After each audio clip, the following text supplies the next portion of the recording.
Prime Minister Narendra Modi and his British counterpart Prime Minister Boris Johnson in their bilateral talks have decided to conclude free trade agreement by the end of 2022. India and UK also have 6 MOUs.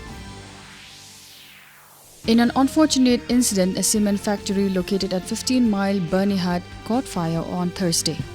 The company is said to have lost property worth Rs 40 crore in the mishap. The cause of the fire is yet to be ascertained. No casualties have been reported so far.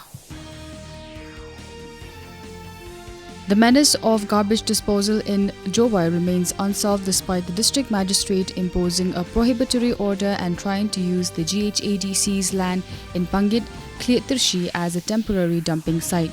The move faced vehement opposition from the residents of Kletirshi village on Friday night.